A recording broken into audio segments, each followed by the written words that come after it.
Bobby McMann is in town. The latest news on the latest Seattle Kraken coming up next.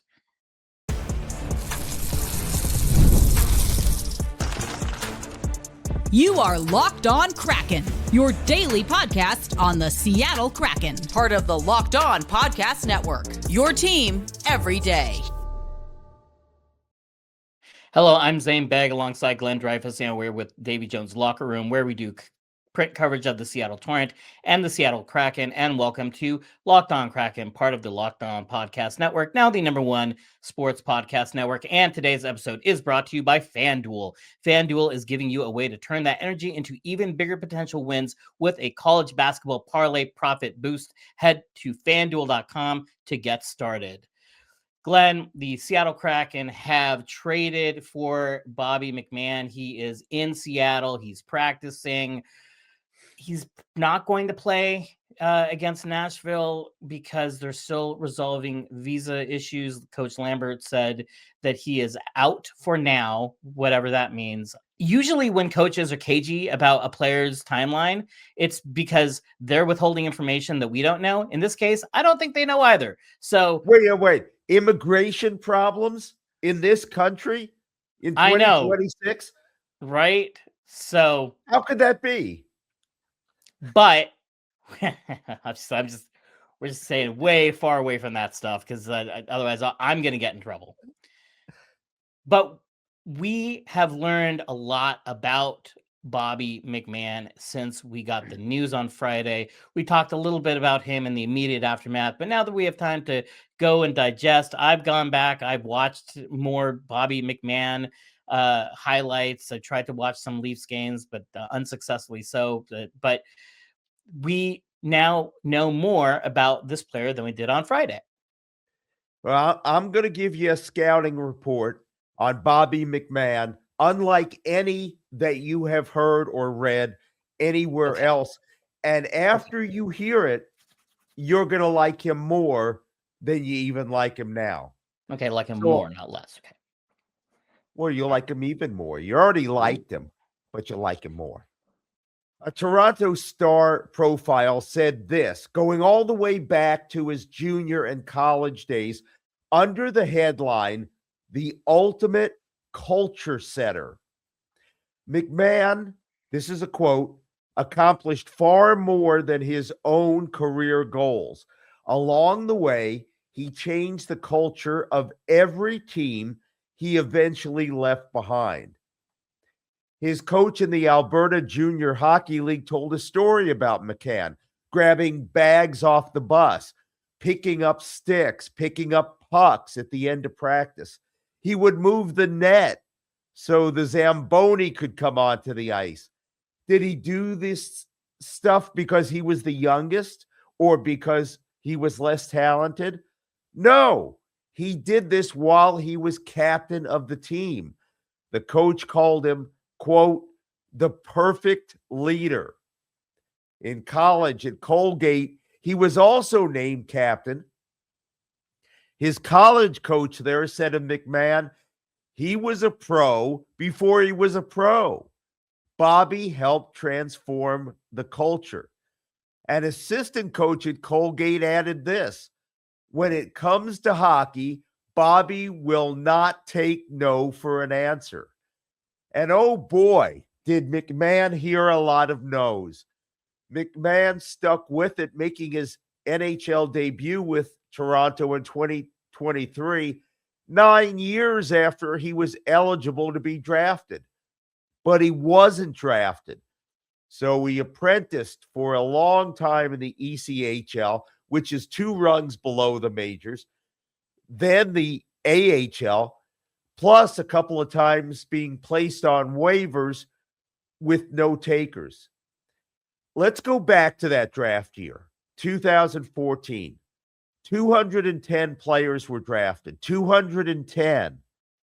Out of that number, 18 out of 210 have since scored as many as 20 goals in a season, even once. McMahon, undrafted, remember, the first time he scores as a Kraken, his next goal will mean he has reached 20 goals twice. And he certainly didn't relax when he got to the show. Leafs coach Craig Berube said to McMahon, he does a lot of things right every game. One of those is use his 6'2", 217-pound frame. Berube told him to be more physical, and McMahon said, yes, sir. Earlier this season, he had 8 hits in a game against the Rangers and 16 total hits over the course of a 3-game stretch. As Berube said, quote, with his skating and size, he's a power forward. He doesn't have to complicate the game. And about that skating, his top speed was clocked at more than 23 miles per hour. That's according to the NHL's Ice Edge stats. He's had 171 bursts over 20 miles per hour. 171 times he's accelerated to more than 20 miles per hour. There are precious few in the NHL who can make that claim. Now, no one has a better read on skaters than a team's own goalies, who see them every day at practice as well as in games. Leafs goalie Joseph Wall's scouting report, he's got a great shot, a quick, sneaky release that comes off pretty heavy. And another Leafs goalie, Anthony Stolar, said simply, he works his butt off. And Zaiem, there's one last Bobby McMann story that I want to share with you. The NHL released, or rather relaxed, its dress code this season. But that isn't why McMahon arrived at the rink in January in a yellow safety vest and a name tag from Loblaws, a Canadian grocery chain. It seems Kevin Wilson, a Loblaws employee in downtown Toronto and a dedicated Leafs fan, died unexpectedly in January at the age of 48. McMahon shopped at the store where Wilson worked and got to know him. So as a tribute, McMahon wore the vest and Wilson's name tag when he walked into Scotiabank Arena for a Leafs game the following Saturday. Now, tell me, do you like Bobby McMann more or less? Well, I like Bobby McMann more. Bobby McMann is some weird amalgamation. So get used to this, Kraken Nation. We're all going to get this name wrong at some point. John Forsland is just waiting for McMahon to be activated and then confusion mode. Although he navigated Justin Schultz and Jaden Schwartz excellently. So although this is now we're playing this on hard mode. McMahon, I wanted to know more about his defense. It is really hard to get a sense of a player based on highlights on YouTube. You just don't get to see what they do on a consistent, play in, play out basis. You just see the really high leverage plays. So I don't, from what I remember watching him, when I watched him play, is that his defense is fine. It's not great. He does tend to turn the puck over a fair bit. He's a good forechecker. Not a great playmaker. He's not going to make a lot of like sweet dipsy doodle moves and make a lot of sweet passes. There's a reason why a player with that size and that speed went undrafted. Like, think about that. Scouts should be salivating at a player with that kind of elite speed and that size, but he had weaknesses to his game. He has clearly worked on them. He has a good shot, right? So that's another reason why you're like, okay, well, what's wrong with this guy? I think his hockey IQ has probably been the thing that he has improved on the most, and has earned him a spot in the NHL. The other thing that people say is like, okay, he has 19 goals, 17 of which came 5-on-5, which is a good thing, right? So that's more predictive. But that he has been playing on Austin Matthews' line, which is true, but he didn't start out on Austin Matthews' line. He wasn't a high draft pick that just Connor Bedard that you've got anointed. He worked his way up through the ECHL, and then he got into the NHL, and he worked his way up to playing with Austin Matthews. So it bugs me a little bit when they discount that and say like, oh, he's just a merchant of being Austin Matthews' teammate, and that's not the case.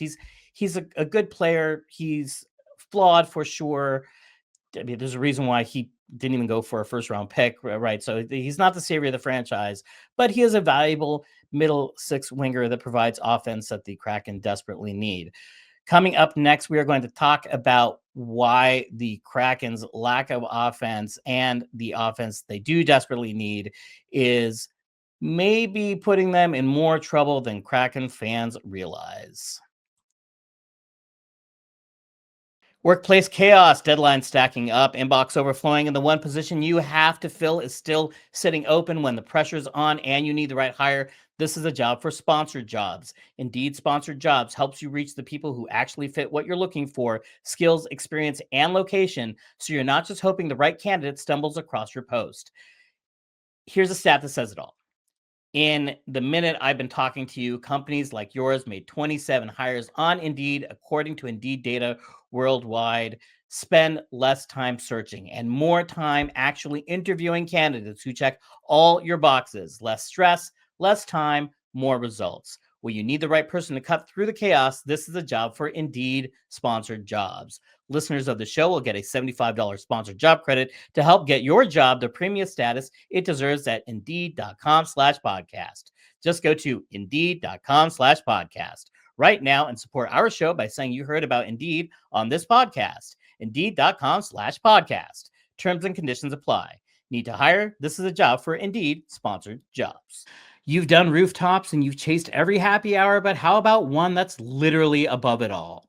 After 4 p.m., the Space Needles Pint and a Pie takes happy hour sky high, and just for $35 per person, you get entry, your choice of a sweet or savory tip-top pie, and a pint of beer, wine, or a non-alcoholic drink. Whether you're pre-gaming for the Kraken, warming up for Climate Pledge, or just here for the views, this is your night on another level.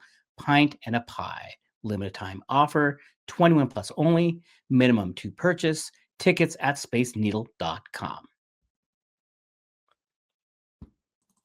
If you've been thinking about joining the Everydayer Club, now is the time. Again, you get ad-free shows and access to our group chat on Discord. And if you're signed up before the NCAA tournament tips off, you can get into our Everydayer Club bracket pool on Discord for a chance to win Locked On merch. Should be a lot of fun.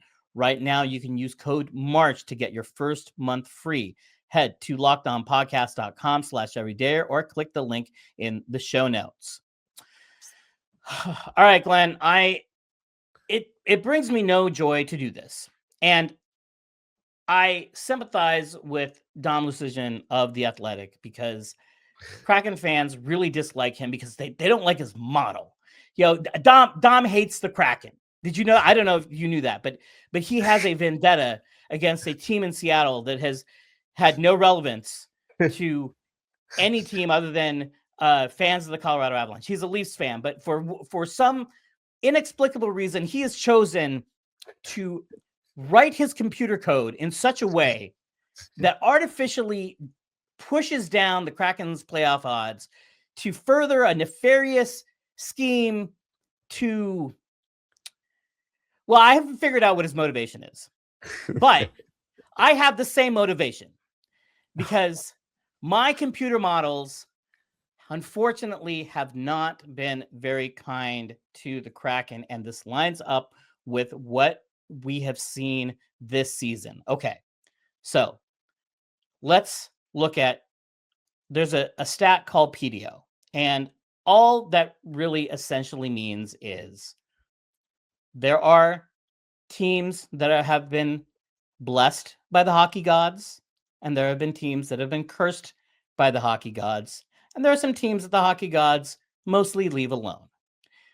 They'll intervene with every team, and they'll come in and they'll mix things up, and you're gonna hit that post, or you're not gonna hit that post this time, but they're fickle. The hockey gods they're cruel, and they love giving you a little bit of hope, and then they like watching your hope get crushed. Fickle and cruel is one of the perks of being a hockey god. Right. Yeah. If you can swing it, then that's what you get. So it's one of the key benefits, and one of the main motivations when hockey gods put in their college entrance essays, why do you want to get into hockey god college? Is to be fickle and cruel. So spot on, Glenn. So I've looked at since 2009, since my data started. So PDO is essentially just how lucky have you been regarding shooting and goaltending. What we found over and over again is that teams, there's a lot of gravity at 100, and teams that are above 100 tend to fall back down, and teams that are below 100 tend to improve. So these are all the teams for our YouTube listeners, and I will try to describe this for our audio listeners, that have they've been flying a little too close to the sun. When you have a team that's going on a PDO bender, as it's known, and it is called a bender because like a bender, you're high, you're enjoying things, everything's flying high, but then you come crashing down.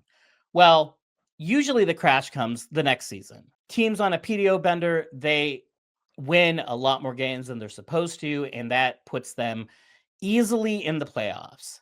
There are only a handful of teams that have had this kind of luck, and for the Kraken, it's mostly driven by goaltending, that this kind of luck that didn't clearly make the playoffs.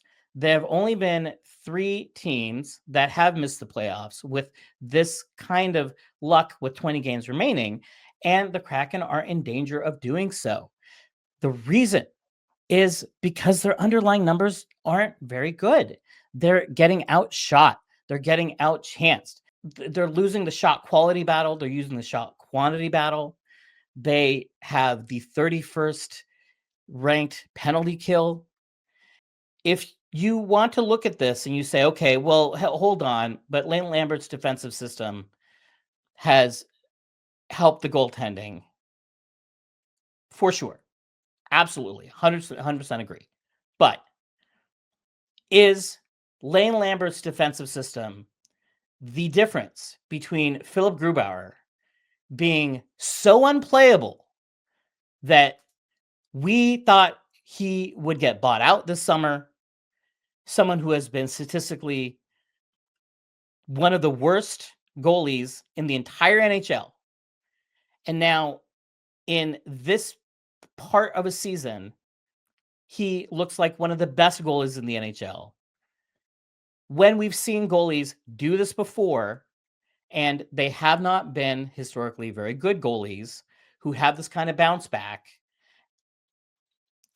I'm just concerned. So when I do the simulations and I look at this, what I see is that the Kraken are 17 points better than expected in the standings points, that they should be a bottom 3 team. They should be on a pace for a 72-point team, but they are instead on pace for 89. Now, the playoff cut line will simulate around 92, so it does not look like it's going to be an easy path to the playoffs. I know that when they had a 5-point lead a couple games ago, and people were like, well, the Kraken, they're definitely they're in a good spot. And I'm thinking that is a tenuous spot. 5 points with 24 games to go or whatever it was. It's just, that's not very many points. So The Kraken have a lot of historical precedent to overcome, and I don't think that they have the underlying fundamental structure to be a consistent team down the stretch. Again, I hope I'm wrong. I hate being a wet blanket. I just look at this and I see what's happening on the ice. Also, it's not like the product since the Olympic break has been good. So what is the real Kraken? Is it the Kraken that we saw before the Olympic break or after the Olympic break? I think it's probably closer to the latter. And I think this team is in real trouble. In fact, my model, which as previously established, hates the Kraken. And I only have them at 21% to make the playoffs as stands. They are only 1 point in the final wildcard spot, and they are worse than several of the teams that they're fighting for. Maybe the goaltending can keep it going. Maybe the defense can keep it going. Maybe Lane Lambert can continue to get more out of this team than what is on paper. But I am very, very concerned that this team is going to finish 10th in the Western Conference, and they're going to draft 8th. And then it's going to be a low impact draft pick and a lost playoff season. And then we're heading into the season saying, how do we fix this team? So a little ray of sunshine here. Here's some sun. Look, there's some sunshine here. So please enjoy. Well, coming up next, we will talk about the game against Nashville, who is one of the teams that they're fighting for in the playoffs for one of the precious playoff spots in the West. College basketball is nonstop. Big games, tight spreads, momentum swings every single night from early tip-offs to late night West Coast shootouts. There's always action on the boards, and now FanDuel is giving you a way to turn that energy into even bigger potential wins with a college basketball parlay profit boost. You can build any college hoops parlay you want, rivalry games, ranked matchups, whatever fits your read. Look at odds around your team if they are in season. Go safe. You can go bold. You can ride the team you've been following all season. It's your parlay, your style, now with more upside behind it. Head to FanDuel.com to get started. That's FanDuel.com. FanDuel, play your game. No Bobby McMann tonight. No Jaden Schwartz tonight because he is still injured from taking a skate to the face. And so we are likely going to see Ryan Winterton, who has been a healthy scratch the last couple of games because there isn't a lot of room on the roster.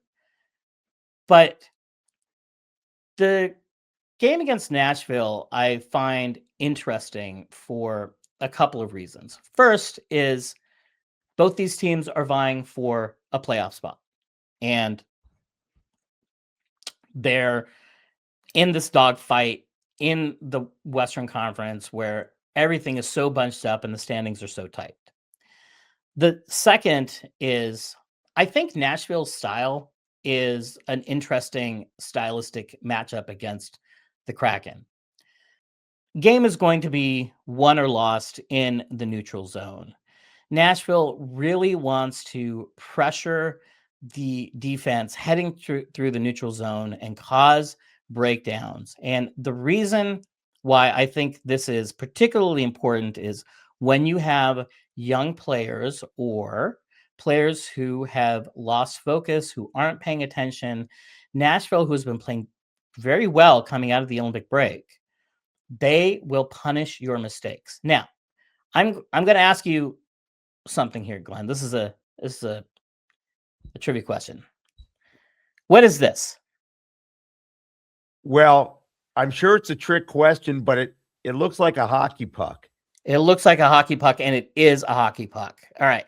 Watch the puck. Watch it. Watch. No, No watching. No puck watching. Don't watch the puck. That is what the Kraken need to not do. See, you see this? See this? No, gone. All right.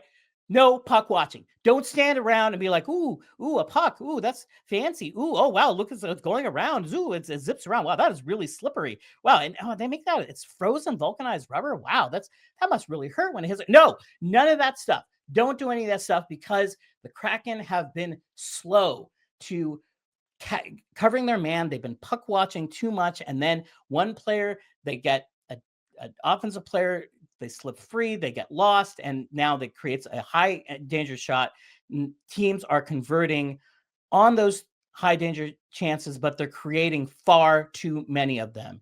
The Kraken need to simplify, and they need to play with more speed in their processing, right? If you're a little slow in the processing, then you're going to be in trouble. So I know that the last game, the Kraken had the flu or an illness.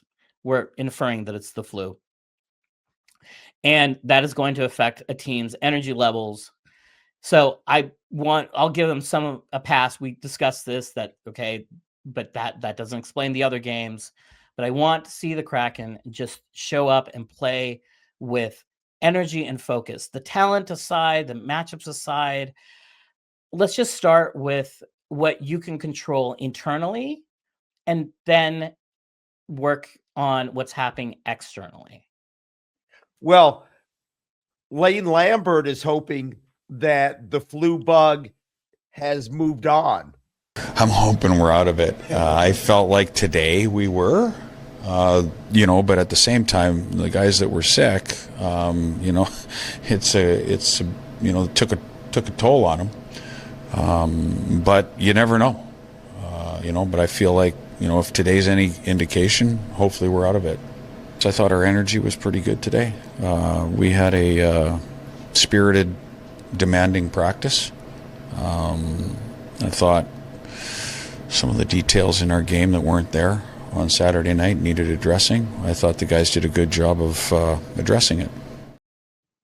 And while you won't see Bobby McMann in the lineup tonight, you will hear him on this podcast right now. It's not easy, especially Toronto. I've been there my whole career, and then it was hard coming out of the lineup because I kind of knew that something was going to happen. I was going to switch spots. So then it was just playing the waiting game. It was about 48 hours of just kind of waiting, checking my phone every 3 minutes to see who was calling and if there was any news. And it was down to the last, actually, an extra 5 minutes on the clock after 3 o'clock when I got the call. So it must have went through like right at the deadline there. And I was just waiting right up until that point, and then super pumped to hear it was Seattle and excited to get going. The leadership group here has been exceptional in welcoming me, welcoming my girlfriend, their wives and stuff, reaching out. That's been super nice. And the guys have been great. They've been, obviously they lost the last one there, but they've all been super nice, super upbeat. Guys have been giving me recommendations, restaurants, places to go, coffee shops. So that all goes a long way in trying to make you feel at home. He's a low maintenance guy. He comes to work every day and he competes, and you don't hear a lot from him. There's not a lot of complaining. So, he's a team first guy, and I'll reiterate again, he's excited to be here in Seattle, and we want people that are excited to be in Seattle. He's been great so far. He gave me a call. We had a long talk right away, right after the deadline. And he's been super welcoming as well. We want people who are excited to be in Seattle, huh? That's a pointed remark from someone who is not careless with his word selection. I do wonder what that is about. I have some suspicions what that was about, where maybe some people that the Kraken might have been potentially interested in may have passed on based on their unwillingness to fit into the locker room. And well, I do want to say how excited I am that we are coming to the end now of Class 1 of Zaiem College of Hockey Knowledge, with just a fascinating first class with those star charts I really got a lot out of it. I hope you did as well, listening and watching. And I just want to remind you, there will be a mixer in the gym later today. Well, the show's gone off the rails, so I think we're going to call it a show. Thank you for tuning in to Locked On Kraken. We will be back tomorrow, where we will be discussing a hopeful win over Nashville.